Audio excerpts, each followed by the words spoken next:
Et à chaque fois, la même émotion, le même impact. On ne s'en lasse pas. Vraiment ravi, vraiment merci, bravo encore à toi. Merci du merci. J'ai évidemment des questions qui me viennent comme je pense que vous devez en avoir. Vous aussi. La première, parce que quand on écrit une lettre, il y a un destinataire, il y a une personne en face, même si comprendre que c'est parti sûrement d'une histoire personnelle que tu as.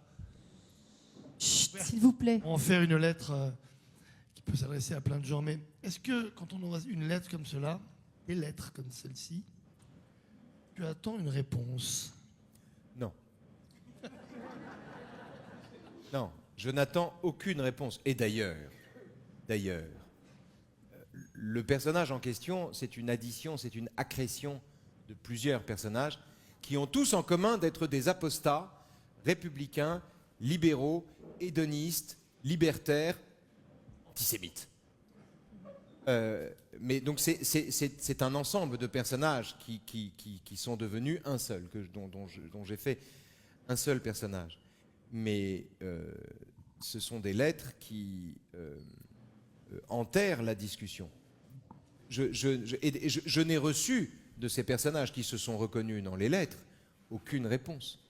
Aucun mot, ça n'a... Rien, bien sûr. Mais je ne l'attendais pas, je ne l'espérais pas. D'une certaine manière, je ne l'espère pas. Il faut comprendre, moi je suis entré dans le débat public avec une ambition, une seule ambition, c'est-à-dire le Graal du prof de philo, c'est transformer les combats en débats. Fabriquer de la discussion là où les gens se foutent sur la gueule. C'est le Graal du prof de philo, c'est le rêve du prof de philo. En terminale, deux élèves se disputent, vous réussissez à créer les conditions d'une discussion. Vous élevez une opinion au rang d'argument, de telle sorte qu'elle se donne elle-même des arguments et que vous ayez un terrain commun qui soit un terrain rationnel. Je suis arrivé sur les réseaux ou sur la scène publique avec cette ambition-là. La polarisation du débat est telle que j'y crois de moins en moins et qu'en tout cas sur cette question, sur le sujet qui nous préoccupe, il n'y a pas de dialogue, il n'y a pas plus de dialogue possible avec un défenseur du Hamas qu'avec un défenseur du Troisième Reich. Il n'y a pas de discussion possible. C'est une impossibilité. Et ce qui est intéressant d'ailleurs, c'est que c'est une impossibilité réciproque. C'est une impossibilité réciproque. C'est-à-dire que ça fait un an, par exemple, voilà, plus d'un an, que je me fais, comme vous, traiter régulièrement de génocidaire. Bon, on peut revenir sur la longue histoire de l'imputation de génocide à Israël, etc. Mais ce que je veux dire, c'est que il y a un abîme, il n'y a pas de discussion possible avec quelqu'un qui, même pour rigoler, même par facilité de langage, même par commodité de langage, me traite de génocidaire. C'est pas possible. Donc non, je n'attends, je n'espère aucune réponse. J'ai pas écrit ça pour avoir une réponse. J'ai écrit ça parce que j'avais envie de l'écrire, que ça m'a fait du bien de l'écrire, et que j'ai eu en l'écrivant le sentiment de mettre des mots sur ce qu'on était nombreux à penser, et que parfois ça peut être utile aussi de formuler ce que d'autres ont en tête et qu'ils n'ont pas le temps, ni l'envie, ni les moyens de coucher sur le papier. Voilà. Est-ce que tu as aussi, peut-être derrière ces lettres aussi, une volonté de toucher celles et ceux, il y en a beaucoup, qu'on appelle la majorité silencieuse, qui depuis le 7 octobre ne s'expriment pas, ne disent rien. On ne sait pas s'ils pensent, c'est ça, je demande ça aux philosophes, est-ce qu'ils pensent quelque chose ou pas, ou est-ce qu'ils réfrènent leurs pensées? Est-ce que finalement, il n'y a pas derrière, alors ce serait peut-être un acte inconscient de ta part, derrière ces lettres, une volonté de leur créer une petite étincelle pour qu'ils aient... Non mais on rêve toujours d'avoir un avis, une opinion et de dire... On rêve toujours de susciter ça. Quand on est soi-même bouleversé par quelque chose qui nous indigne au plus profond de nous-mêmes, quand on est soi-même déchiré par quelque chose qui nous porte et nous indigne et nous scandalise, on voudrait que tout le monde participe de ce scandale d'une certaine manière et on voudrait trouver une oreille bienveillante partout. C'est bien naturel. Et donc on rêve de ça.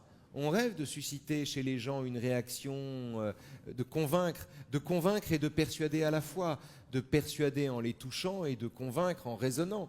On rêve de ça. Mais c'est pas dans cet esprit que je l'ai écrit. Je ne l'ai pas écrit pour ça. Je l'ai vraiment écrit parce que j'étais trop malheureux. Je l'ai écrit parce que j'étais trop triste et de ce qui se passait, et de ce qu'on me disait, et de ce que j'entendais, et de la connerie ambiante, et de perdre un ami, plusieurs. J'étais trop triste. J'ai écrit ça sous le coup de la tristesse. Alors, si une personne non concernée par cette affaire, lisant ce texte, se trouve convaincue, j'aurais pas perdu mon temps. Tu as donc perdu, toi aussi, beaucoup d'amis après le 7 octobre ou égaré des amis. Est-ce que tu es optimiste parce que... Il y a deux catégories dans la loose, il y a deux catégories. Vous avez les amis que vous perdez parce qu'ils disent des trucs hallucinants. Mais hallucinants, des trucs genre c'est de la résistance, c'est bien fait pour vos gueules, on l'a bien cherché, qu'est-ce que c'est que cette histoire bon, voilà, vous avez les... Et puis, il y a une autre catégorie de loose, et moi je crois que je les déteste encore plus, c'est les gens qui vous disent « Ouais, bon, enfin quand même... » Oui, mais... Le oui d'accord, mais enfin tout de même. C'est plus que le oui mais, c'est le oui bien sûr c'est épouvantable, mais enfin tout de même. C'est l'acceptation de l'immonde déguisée en pondération. Oui d'accord, les nazis, c'est des proches sur les nazis quoi. Enfin les juifs avaient quand même beaucoup d'animosité pour eux. Non bon, c'est cette seconde catégorie de raisonneurs, les explicateurs, les gens qui minorent la chose ou qui trouvent que c'est en qualité de juifs qu'il faudrait s'en soucier, qui ne comprennent pas que c'est le problème de l'humanité entière et que la revendication, elle n'est pas communautaire ici, elle est au contraire universelle, que c'est exactement le sens de ce combat. Je sais plus ce que je te disais. Je vais te relancer en fait sur l'optimisme. Imaginons qu'aujourd'hui on en parlait tout à l'heure, quelques frémissements de bonnes nouvelles. On peut espérer peut-être, nous l'espérons, libération des otages. J'espère de tous les otages. Restes-tu optimiste après cette lettre? Est-ce que tu penses que justement cet ami, au sens symbolique du terme à qui tu t'adresses, tu pourras le retrouver un jour, ou tu penses qu'il a totalement basculé? Et je te donne pas mon avis, je t'en parlerai après. Non, je ne crois pas que je le retrouverai un jour. Je suis totalement pessimiste. Je n'ai aucun espoir. Je n'ai aucun espoir et je ne pense pas qu'on puisse sortir un jour de la situation où nous nous trouvons. Je pense que la situation où nous nous trouvons n'est pas une parenthèse. C'est un nouvel écosystème. C'est une vieille haine qui s'est donnée, qui s'est trouvé un alibi en or et qui ne va pas le lâcher avant des siècles. Nous en avons pour une éternité et il faudra l'expliquer à nos enfants et aux enfants de nos enfants. C'est inévitable. C'est un combat à longue distance. C'est un antisémitisme démocratique, épouvantable. Vous avez vu cet article de Arié Halimi et Vincent Lemire dans Le Monde sur les deux antisémitismes? C'était génial ce papier, c'est extraordinaire. Il y avait l'antisémitisme vraiment méchant, ontologique du Rassemblement national, et l'antisémitisme contextuel de la France insoumise, que c'était pas si grave et qu'on pouvait quand même voter pour eux quand même, merde quoi. Le même antisémitisme contextuel qu'on a retrouvé dans les grandes écoles américaines, qui t'expliquait que finalement, on pouvait être antisémite en fonction du contexte. C'est ça. Et alors, et qu'il y avait, alors, oui, it's a context-dependent decision, oui. C'est ça. Non, mais cela dit, on retrouve ce genre d'atermoiement dans la bouche d'Olivier Faure, par exemple. Quand vous parlez à Olivier Faure des Insoumis, il vous dit c'est pas bien ce qu'ils ont dit, c'est pas bien ce qu'ils ont dit. Mais enfin, tout de même, non. C'est pas ça qui va les empêcher de coucher ensemble. Là encore, je perds le fil de ce que je te dis parce que je parle de trucs qui m'indignent tellement que j'en oublie la question.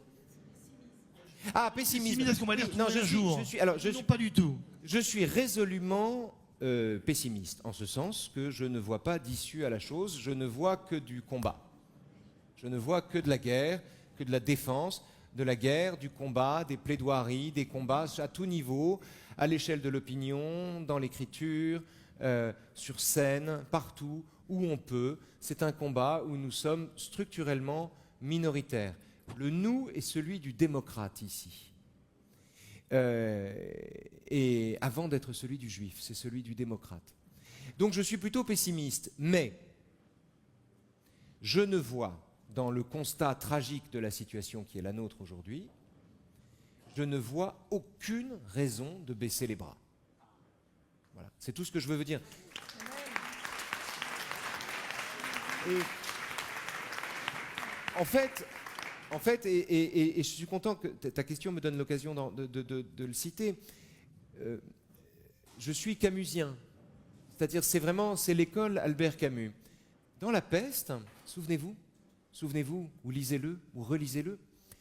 Dans La Peste, les personnages qui luttent contre la peste, c'est-à-dire la peste brune, c'est des gens comme vous et moi. C'est monsieur tout le monde, c'est des gens qui... Il y a un tel est médecin, un tel est employé de mairie, un troisième est un escroc, un quatrième est journaliste. Ils font ce qu'ils peuvent. Bon, et ce sont des gens qui savent que le vaccin n'est pas totalement efficace et que la peste reviendra toujours.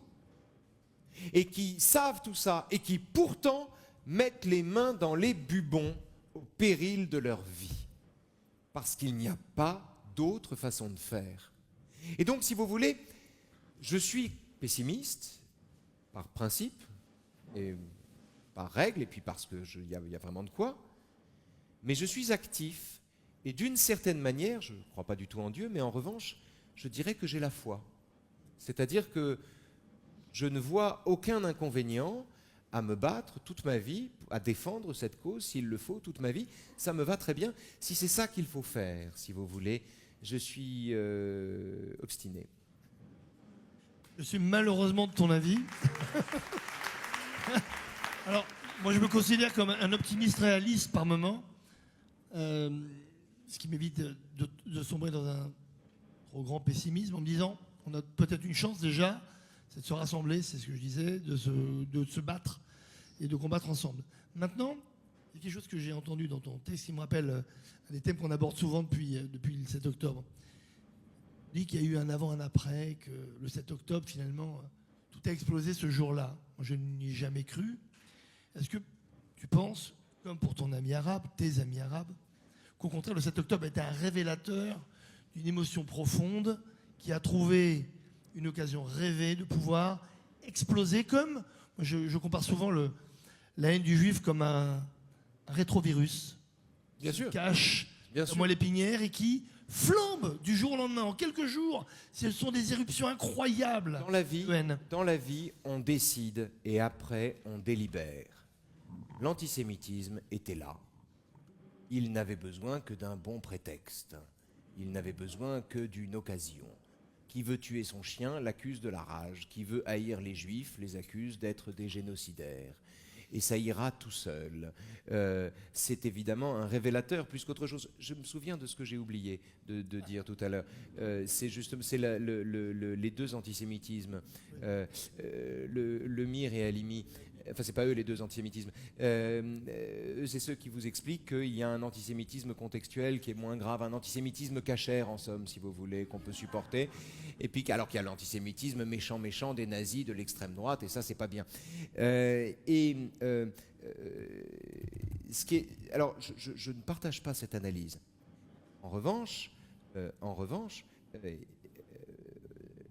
l'adversité à laquelle nous nous confrontons aujourd'hui est une adversité qui ne se vit pas elle-même comme antipathique. Et ceci change tout. Ceci change tout. Nous avons des gens qui, aujourd'hui, pensent sincèrement qu'ils ne sont pas antisémites. Il y en a d'autres qui savent qu'ils le sont et qui font les malins. Mais ce sont des gens qui, sincèrement, pensent qu'ils ne sont pas antisémites. Ils en sont convaincus. Et cette adversité-là est redoutable. Redoutable. L'antisémitisme qu'il faut démontrer, puisqu'il se vit lui-même comme causé par la géopolitique, c'est un antisémitisme qu'il faut démontrer à celui qui l'éprouve avant de pouvoir le combattre. Ceci nous complique considérablement la tâche et impose de témoigner, d'écrire, de documenter les saloperies des insoumis, de faire tout ça, de faire ce travail-là, pour arriver une fois pour toutes à faire passer à l'opinion publique faire passer dans l'opinion publique l'idée que ce n'est pas parce qu'il est corrélé à la question israélienne que l'antisémitisme est moins virulent. Cette idée-là, et ceci prendra du temps. Ceci prendra du temps et ça me va que ça prenne du temps.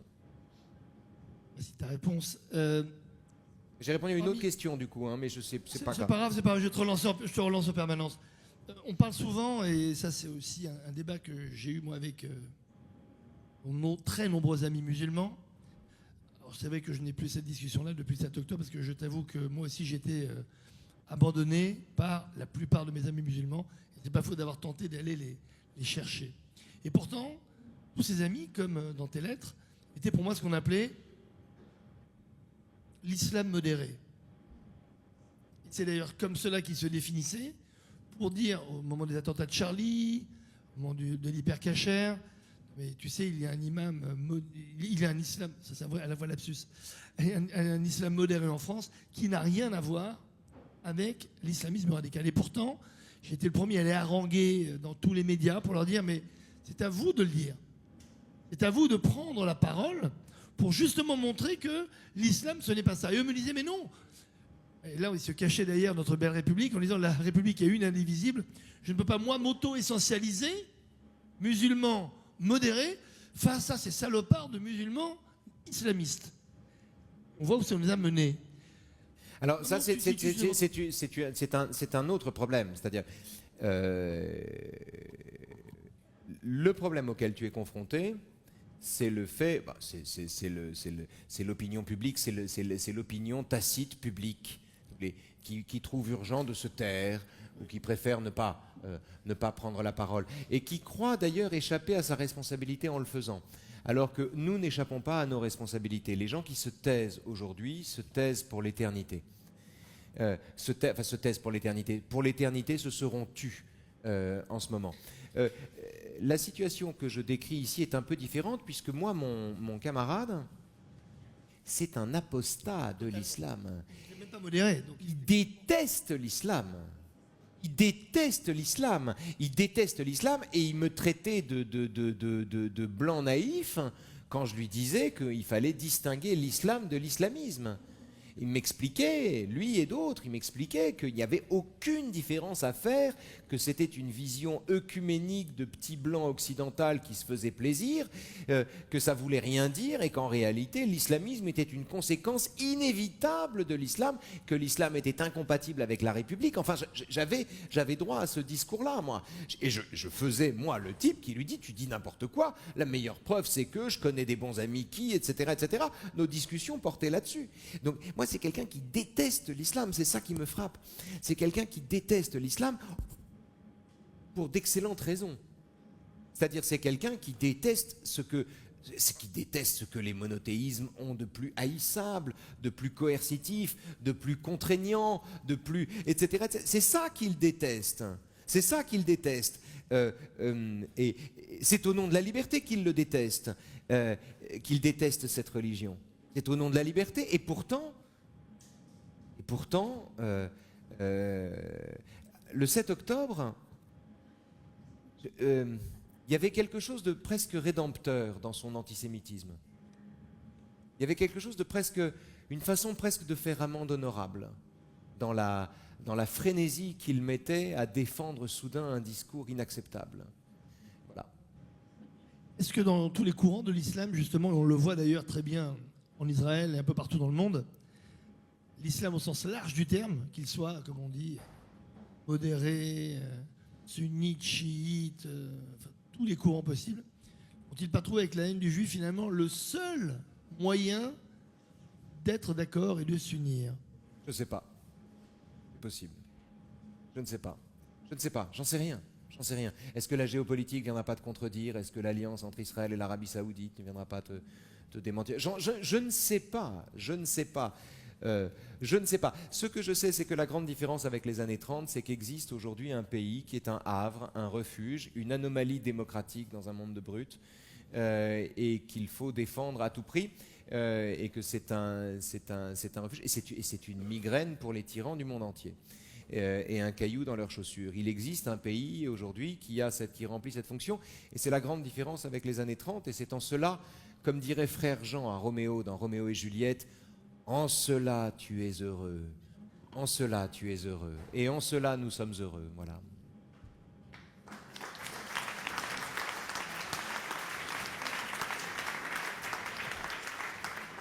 Une dernière question avant de passer à quelques questions qui viendraient de la salle. Parlons de notre ami arabe Boualem Sansal. Ah. Qui, lui, est, nous l'espérons bien entendu, toujours en vie. On n'a pas de nouvelles de lui. Je l'avais eu, moi, la dernière fois, c'était quelques temps après le 7 octobre, où il m'avait évidemment tout de suite assuré de son soutien permanent, sans faille. Comment aujourd'hui faire en sorte que notre ami arabe puisse sortir de la situation? Il y a, comme souvent dans ces affaires-là, il y a deux catégories de saloperies qu'il faut bien distinguer. Il y a la saloperie objective d'une tyrannie algérienne, qui est un État médiéval qui ne vit que sur la détestation fantasmatique de la France depuis quelques décennies et qui ne fonctionne que par sentiment, que par fierté sotte nationale, et qui est en bien mauvais état, je dois dire, et qu'il faut quand même le dire. Donc il y a d'abord ça, et il y a ensuite ceux qui, au nom de l'érudition, au nom de la culture, au nom de la connaissance, expliquent que quand même, mon Boualem Sansal, il a un peu vexé le sentiment national algérien. Et encore une fois, il y a ces deux discours. Il y a le discours objectivement scandaleux, abject, qui est celui des autorités algériennes, et puis il y a le discours compréhensif à l'égard des autorités algériennes, et c'est ça qui est fou. Le discours compréhensif. Sandrine Rousseau, qui n'a pas lu une ligne de Boualem Sansal, qui n'a pas lu une virgule de Boualem Sansal, qui la comprendrait pas d'ailleurs, et qui en est à dire, et qui a dit que c'était un suprémaciste d'extrême droite. Elle a dit cette phrase. L'homme était croupissait depuis 15 jours dans les geôles algériennes, et elle a dit c'est quand même un suprémaciste d'extrême droite. Je veux dire, on n'a pas fait ça depuis les procès staliniens. On n'a pas vu ce genre de truc depuis Sakharov. C'est inimaginable. C'est inimaginable. Donc il y a ça. Écoutez, il faut juste faire du bruit. Il faut faire du bruit et espérer que la diplomatie intervienne, puisque très clairement, ça n'est pas la mobilisation qui le libérera, c'est la pression présidentielle. Donc il faut que voilà, c'est à cette échelle-là que ça se joue. C'est là que ça se joue. Donc on verra. Il faut savoir que Boualem Sansal n'a pas 75 ans comme on dit, mais il a 80 ans. Oui, il est plus âgé qu'il. Je ne sais pas comment ça s'est fait dans l'état civil, mais enfin il a 50 plus que lui. Voilà, c'est autant de temps passé en prison. Tant de temps de trop. Chaque minute passée en prison de cet homme est un scandale. Mais ça ne se résoudra que par... C'est un dommage collatéral de déclaration de Macron sur le Maroc. Merci beaucoup, Raphaël. Je vais demander s'il y a quelques petites questions dans la salle. Est-ce que Caroline, au hasard, il y a dedans? Oui, applaudir Caroline Yadan, s'il vous plaît, notre députée.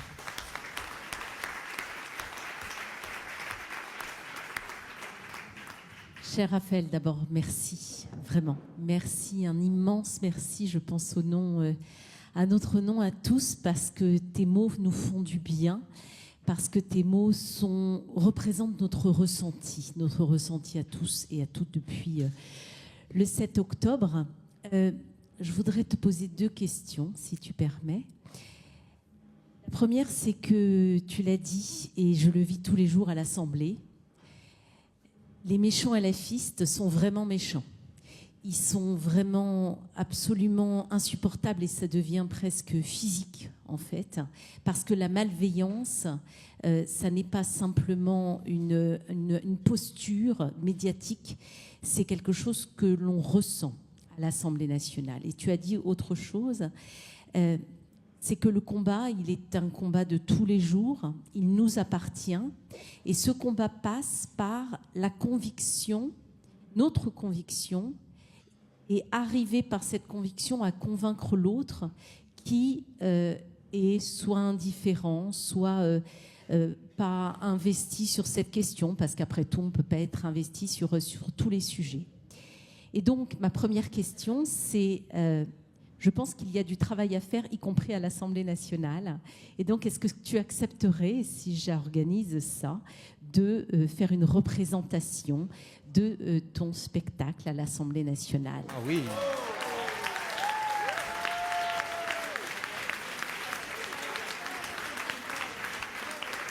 Bien sûr. Il y aura sûrement plus de monde que le film d'Émeric Caron. Et je pense que ce sera important parce qu'on ne sera pas justement que entre nous, même si on se fait du bien. Mais c'est important de parler aux députés, à tous les députés, et pas seulement aux 110 députés qui ont signé, il faut le dire quand même, ma proposition de loi visant à lutter contre les formes renouvelées de l'antisémitisme. Il y a 110 députés qui ne sont pas juifs qui ont signé. Il doit y avoir 2 ou 3 juifs, mais ce sont des gens qui ont sans doute compris des choses. Et puis ma deuxième question, c'est que je sors d'un rendez-vous ce soir avec un étudiant à l'INALCO. Et ce qu'il m'a montré en photo, montré en vidéo et dit ce soir, ça fait frémir. Ça fait frémir parce qu'il n'y a absolument aucune mobilisation contre la haine des Juifs dans l'enseignement supérieur et particulièrement dans cette école-là. Et alors, je ne sais pas si tu vas pouvoir me répondre, mais est-ce que tu as déjà envisagé ou est-ce qu'on t'a proposé d'aller parler aux jeunes autrement par ton texte, ce qui nous ferait et ce qui ferait beaucoup, beaucoup de bien aux jeunes d'abord et à la société tout entière. Alors, on ne m'a pas proposé d'aller lire le texte. En revanche, je me rends très régulièrement, je fais mon métier de citoyen, je me rends très régulièrement dans les lycées ou dans les collèges pour y parler de laïcité et assez rapidement d'antisémitisme, je dois dire. Donc c'est une cause sacrée. J'essaie de m'y rendre autant que possible, autant que la vie le permet, autant que l'emploi du temps le permet, que l'énergie le permet, parce que c'est énergivore au possible de parler 2 heures à des élèves et de parler 2 heures sans leur laisser la possibilité de s'ennuyer, sans leur laisser la possibilité de bâiller. Il faut les tenir pendant ce temps-là. C'est un travail énorme, mais je crois aux vertus sournoisement subversives de ce travail. Donc voilà ce que je fais.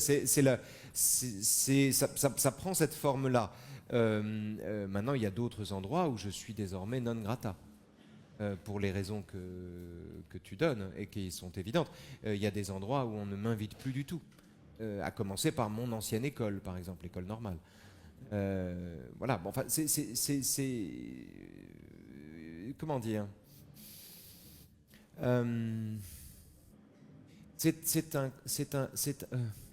aucun des inconvénients d'un tel combat, tu le sais mieux que moi, aucun des inconvénients d'un tel combat n'est de nature à nous décourager, n'est de nature à décourager la volonté de celui qui s'en soucie.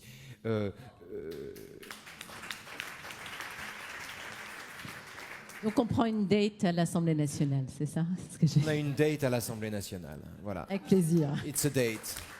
On veut la date.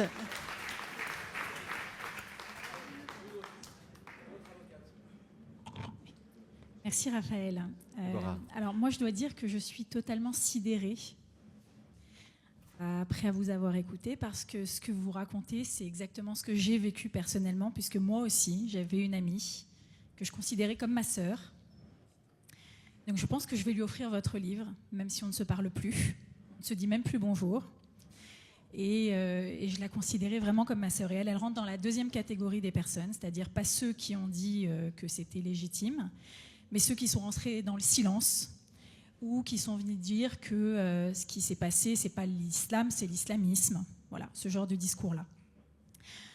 Alors moi, je prône le vivre ensemble. C'est pour ça que mes enfants sont dans l'école que vous connaissez bien. Comment transmettre cette difficulté à nos enfants? Parce que nos enfants vont être confrontés à ces mêmes difficultés. Ils sont déjà confrontés à cette difficulté-là. Est-ce qu'on doit leur parler, en tout cas moi ce que j'essaie de faire, c'est de leur parler de manière la plus directe et leur dire qu'il faut se méfier, effectivement. Mais est-ce que vous pensez que nous, en tant que juifs, on doit leur transmettre? Est-ce que c'est une obligation? Est-ce qu'on doit les prévenir? Je ne me suis jamais posé la question et je ne l'ai jamais formulée en tant que juif. Parce que j'ai beaucoup d'enfants et rien ne me paraît plus important que de leur transmettre ce que je peux. Mais je ne l'ai jamais formulé en tant que juif, et peut-être que je redéfinirai les choses aujourd'hui, peut-être que je le formulerai différemment, peut-être qu'effectivement, il devient moins anodin d'être juif dans une époque où ça peut vous coûter la vie. c'est moins anodin, c'est moins indifférent. Et que la revendication, la grande revendication qui pendant longtemps était un droit à l'indifférence, tout le risque c'était que le droit à l'indifférence devienne un droit à la différence. C'est-à-dire c'est le communautarisme. Tout le risque était là. Et pour conjurer ce péril-là, il faut leur parler d'antisémitisme. Il faut leur parler d'antisémitisme, mais aussi le donner à lire. Et par exemple, je profite de votre question pour raconter cette histoire. Je lisais l'autre jour à mes enfants, j'adore leur faire la lecture, et je leur lisais Tartarin de Tarascon. Mes amis, un chef-d'œuvre. Attention, c'est le Don Quichotte français. C'est un pur chef-d'œuvre de drôlerie, de charme. Et donc je suis là, on rit, on est content. Tartarin, il arrive en Afrique du Nord et il décide d'aller au casino. Et donc Tartarin joue de l'argent. Et face à lui se trouve, de mémoire, une famille de juifs, tous avec leur nez crochu, qui tentent d'attirer l'or vers eux, dont le regard est capable de retourner la pièce en or et de la faire passer du père à l'impair, et dont le grand patriarche se lève après maintes discussions obscures pour aller déposer le doureau familial, un passage, une page, un truc. 10 pages plus loin, Tartarin se fait voler ses valises par des petits noirs qui, comme des petits singes, grimpent. Donc ça va, c'est bon, tout le monde en prend. Ouf, on est noyé dans le tas, c'est bon, on est sauvé. Mais ce que je veux dire, c'est non. Mais ce qui était intéressant, et une édition pour enfants de Tartarin, de quelques années. Et moi, je trouve extrêmement important partager ça comme des éléments de culture. Quand dans Madame Bovary, l'usurier, Monsieur Lheureux, dit à Madame Bovary « Madame, je ne suis pas juif », pour s'indigner qu'elle le soupçonne de lui faire des crédits désavantageux, etc., etc. Ou quand Molière dit « Quel arabe, quel juif est-ce là ?» Toutes ces phrases, tous ces moments où la littérature prend en charge l'antisémitisme ou bien le met en scène sont des moments importants. La lecture, toute lecture est bonne à prendre. La lecture, le plus possible, la lecture, la littérature. Et le débat qui le suit. Oui, mais c'est jamais perdu. C'est jamais du temps perdu. Mais la lecture et la discussion. Après, c'est peut-être un vœu pieux, mais je crois à l'hybridation par la lecture. Avant une question, une question, je vais t'interroger sur un thème qu'on... Oui. J'arrive. Je reviendrai avec ma question après.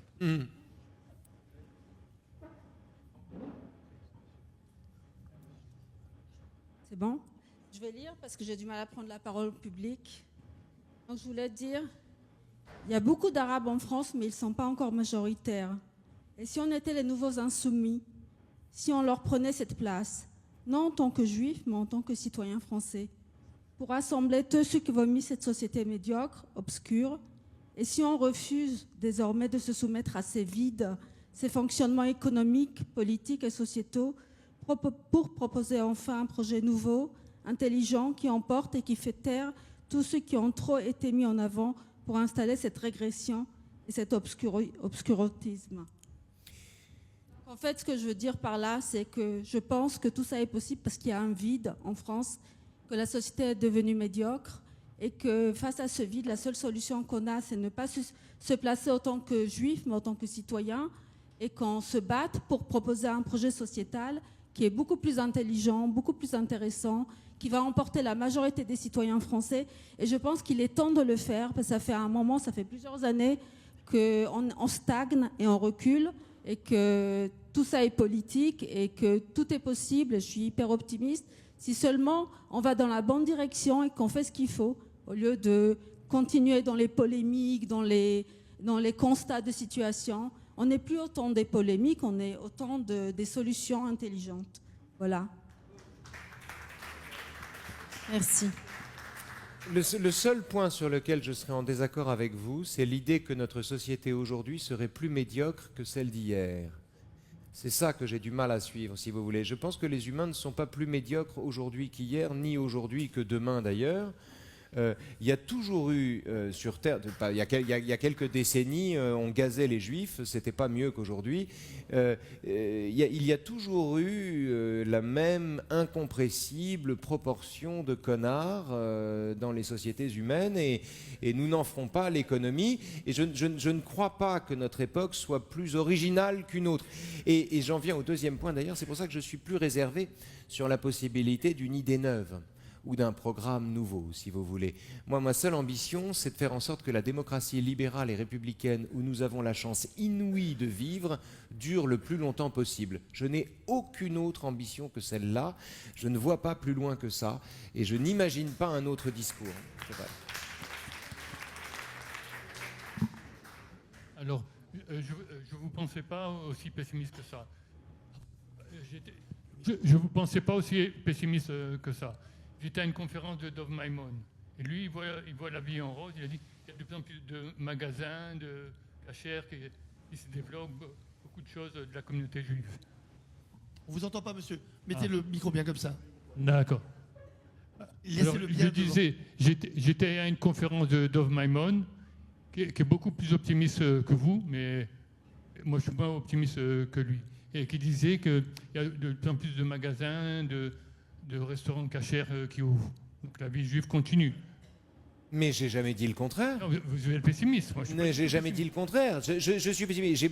J'ai pas dit que le judaïsme était en voie d'extinction ou de disparition. Au contraire, je pense même le contraire. En revanche, la haine irrationnelle dont les Juifs font l'objet n'a jamais été si puissante qu'aujourd'hui, et je ne crois pas que ce soit un fait temporaire. Je crois que l'illusion est de se convaincre que ça n'est qu'un cauchemar. Ce n'est pas un cauchemar. Nous sommes bien réveillés. C'est ça que nous devons affronter. C'est l'ennemi que nous devons affronter. On s'est longtemps demandé quelle serait la gueule du nouvel ennemi. Ben maintenant, on sait. J'avais une question pour toi, mais on avait essayé d'apporter une réponse. Moi, depuis le démarrage, depuis le 7 octobre, ma première action, ça a été d'intervenir dans tous les médias pour éliminer, parce que parfois, tu sais, il y a l'amour, je porte au mot et à la sémantique, d'éliminer un mot qui, pour moi, n'a rien à voir avec ce que nous vivons depuis le 7 octobre, même avant, et surtout depuis le 7 octobre, c'est le mot antisémitisme. Je l'ai transformé, pour moi, ce qui ressemble le plus à ce qui s'est passé, non seulement en Israël, et surtout partout dans le monde, c'est haine des Juifs. Que penses-tu de ce... C'est pas une diphtongue, mais plutôt de cet abandon d'un mot pour aller plus précisément sur quoi il s'agit depuis le 7 octobre. Qu'en penses-tu? Écoute, pourquoi pas? Pourquoi pas? Pourquoi pas? Franchement, pourquoi pas? Ce qui est intéressant avec antisémitisme, c'est qu'on voit bien ce que ça signifie. Alors que haine des Juifs ou judéophobie, Taguieff par exemple, Taguieff, lui, par exemple, préfère parler de judéophobie. Il parle de la nouvelle judéophobie, etc. Mais haine des Juifs et judéophobie sont synonymes. Alors, excuse-moi, là, je suis pas d'accord. Étymologiquement, la judéophobie. Comme islamophobie, qui pour moi est une aberration totale, à part que c'était instrumentalisé non seulement par les frères musulmans et leur proxy, mais islamophobie, ça veut dire quoi? Peur de l'islam. La peur est une émotion. Une émotion n'est pas un délit, ni une intention. Une émotion, quelque chose qu'on subit, qui touche le cerveau via le système nerveux central et qui nous fait réagir d'une façon différente. C'est totalement humain, une émotion. Voilà pourquoi judéophobie, islamophobie, pour moi, ne sont pas des délits. Ce qui est un délit, c'est un délit, pour moi, qui peut être compliqué, c'est un délit de défiance, mais qui n'a rien à voir avec une peur de. C'est ne pas aimer quelqu'un pour des raisons précises. Exactement comme le 8 mai, d'après le 7 octobre, on dit oui, comme tu l'as dit tout à l'heure, les actes sont terroristes, mais on l'a bien cherché. Mais, comme le dirait mon grand ami Karim Zeribi, 75 ans de politique israélienne justifient le 7 octobre. Tu te rappelles cette engueulade mémorable que j'ai eue avec lui. Donc, je me dis, quelque part, à force d'utiliser les mots valises, et ça c'est ce que j'appelle l'élégance du peuple juif, finalement on éloigne un petit peu le problème. Sachant que le 7 octobre, pour moi, ce sont des sémites qui ont tué d'autres sémites. Voilà pourquoi je me tue un peu depuis des années, et surtout depuis le 7 octobre, à supprimer ce mot qui a été inventé au 19e siècle par des intellectuels allemands. Ça me rappelle l'histoire juive la plus courte. Qui correspond pas à ce qu'on dit. Ça me rappelle la blague juive la plus courte du monde. C'est un séfarade qui parle à un autre arabe.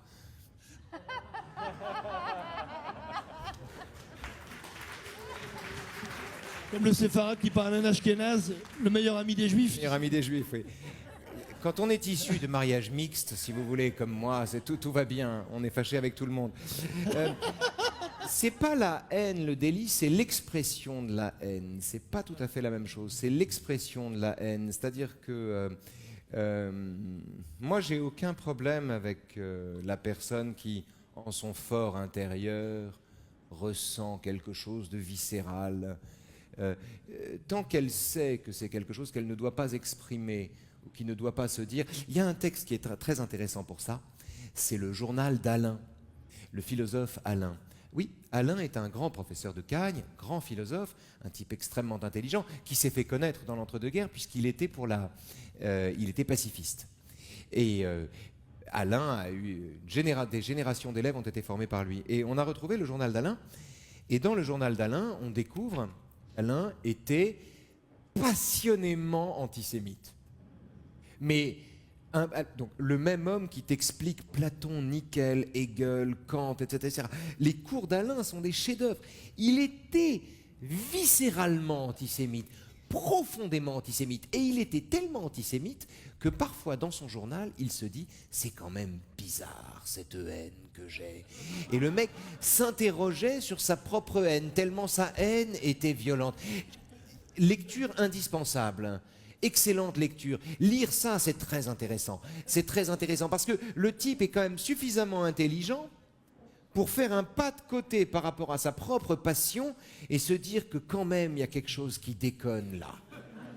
Est-ce que Céline et Voltaire avaient aussi... Non. Alors Céline n'avait vraiment aucun regret, lui. Non, Et Voltaire. Alors Voltaire, c'était aussi compliqué. Parce que... Non, Voltaire, c'est une autre histoire. Voltaire n'était pas plus antisémite qu'un autre. Non, Molière ou que... Non. Voltaire disait que cette peuplade arabe se prenne pour le peuple élu, voilà qui doit heurter la conscience. Il n'avait pas tort, si vous voulez. D'une certaine manière, la position de Voltaire, c'est celle d'un voltairien, c'est-à-dire qu'il n'aime pas que Dieu fasse la loi à la maison. Voilà. Donc, c'est il pas parlait des séfarades en plus. Là. En plus, oui, c'est vrai. Genre du livre. Il aime pas que Dieu fasse la loi à la maison. Donc, il était en guerre contre le catholicisme, il était en guerre contre l'islam. La pièce Mahomet de Voltaire a été le début de nos emmerdes. C'est l'interdiction de la représentation du Mahomet de Voltaire à Genève sous la pression de Tariq Ramadan en 93. C'est le début des emmerdes, ça. C'est le moment où les gens cèdent, se disent on va pas jeter de l'huile sur le feu. C'est l'expression la plus horrible du monde, ne pas jeter d'huile sur le feu. Encore une fois, comme disait mon ami, le problème c'est le feu, c'est pas l'huile. Voilà. Et les jeteurs d'huile, c'est les dessinateurs. Donc oui, effectivement. Je sais plus ce que je te disais là encore. Je perds le fil. Je suis cramé. Oui, Voltaire. Non, Voltaire, c'est plus compliqué. Voltaire était insolent. Il croyait lui-même en un dieu horloger, mais il adhérait à l'idée d'une religion naturelle. L'idée qu'une religion se dote d'un décor, de rites, de traditions, de robes de bure ou de kippa, ou etc., quel que soit le décor qu'adopte la religion, ça lui paraissait de toute façon, en tout état absurde d'une certaine manière, et en tout état de cause, ça lui paraissait dangereux dans la mesure où l'adoption de telle ou telle façon d'adorer Dieu suscitait la détestation de la façon d'en face.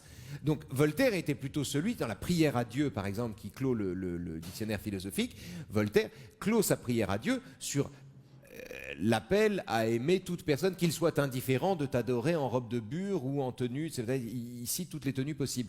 Donc Voltaire est de bonne compagnie. Le mythe de l'antisémitisme voltairien est à mon avis faux. C'est comme le mythe de Voltaire négrier. Voltaire était l'homme le plus riche de son temps. Il avait de l'argent. Il avait investi dans quantité de choses. Et comme un PEL ou comme un plan en action, si vous voulez, comme vous n'avez pas la main dessus parce que votre banquier achète tel ou tel truc ou achète des parts dans tel ou tel truc, il lui est arrivé exactement la même chose. Donc les gens ont investi dans ce qui était rentable et donc Voltaire s'est trouvé à son insu titulaire de titres qui relevaient du commerce triangulaire. pour une portion infime et pour un temps donné. Ça ne l'a pas empêché d'écrire les meilleurs textes qui soient contre l'esclavage, justement. Donc c'est plus compliqué que ça. Voltaire, voilà, je voulais défendre Voltaire. Lisez Voltaire, c'est merveilleux. C'est Un merveilleux. esprit voltairien absolu. Un esprit voltairien. Alors, une dernière question sur la droite. Bonsoir. Tout à l'heure, vous avez dit que pour Boualem-Sansal, vous considériez que c'était à l'État français de se bouger. Je suis quand même assez surprise parce que si on attend que l'État français se bouge pour les otages français... J'ai pas dit ça. J'ai pas dit ça. Au contraire, je ne pouvais pas physiquement être présent à la soirée de soutien hier, mais j'aurais dû y aller. D'accord. Alors, il y a un autre moment de soutien. Ce que je veux juste dire, c'est que je ne crois pas que notre soutien le libère. D'accord. Ben, je suis pas d'accord avec... Enfin, j'espère pouvoir dire le contraire. Mais moi aussi. En tous les cas, moi, je pense que j'ai conversé longtemps avec Fadila Maoufi, qui m'a exprimé que la seule façon qu'on ait de se sortir de la situation dans laquelle nous sommes, c'est de montrer justement que les gens d'origine musulmane éclairés nous soutiennent. Et la soirée d'hier, justement, était organisée par des Kabyles. Le 3 janvier, il y aura un événement le vendredi à 12h15, comme d'habitude, pour les otages détenus par le Hamas. Mais les lecteurs seront Fadila Maoufi et justement des gens qui sont kabyles et qui soutiennent Boualem-Sansal. Et moi, je pense qu'au contraire, il faut leur donner la main, il faut montrer qu'on est avec eux pour pouvoir se sortir de la situation dans laquelle nous sommes. Pardon, mais je suis bien plus positive que vous. Certainement, mais il y a un malentendu sur ce que j'ai dit, parce que je n'ai pas dit qu'il ne fallait rien faire. Je pense que ce que nous faisons, en l'occurrence, ne sert à rien. C'est pas la même chose. Ça ne veut pas dire qu'il ne faut rien faire. Ça veut dire que ça sert à rien. C'est pas la réunion d'hier en défense de Boualem-Sansal qui va libérer Boualem-Sansal. C'est pas vrai. En revanche, c'est très important de mobiliser les consciences. C'est très important que les gens continuent d'être mobilisés, continuent de réclamer sa libération et qu'il soit accueilli par tous les gens qui ont souhaité qu'il soit libéré. Mais il ne faut pas se faire d'illusions sur le rôle que l'on peut jouer dans cette histoire. Par ailleurs, l'autre différence entre nous, c'est que moi, je ne crois pas que nous sortirons de la situation où nous sommes. Je ne crois pas que nous en sortirons. D'ailleurs, on n'en est jamais sorti, d'une certaine manière. Je ne crois pas que nous en sortions. Quant à Fadila Maroufi, elle est extraordinaire. Donc, elle est extraordinaire. Elle a un courage fou et elle fait un travail formidable. J'ai pas aimé la séquence avec Rima Hassan où elle va la chercher dans un aéroport parce que ça, c'est pas ça qu'il faut faire à mon avis. Mais par ailleurs, c'est quelqu'un qui fait un travail exemplaire et c'est quelqu'un qu'il faut lire et qu'il faut suivre, bien sûr. Mais encore, il ne faut pas se faire d'illusions sur le pouvoir qu'on a. C'est pas pour ça qu'il faut rester inactif. Mais en revanche, il ne faut pas se leurrer non plus. Boualem-Sansal ne sera pas libéré par la bonne volonté des gens qui voudraient qu'il soit libéré. Boualem-Sansal sera libéré si demain matin la France et l'Algérie trouvent un accord. Et la France et l'Algérie ne trouveront un accord que si...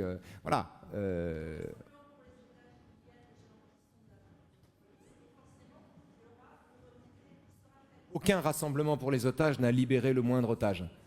C'est pas une raison pour pas se rassembler.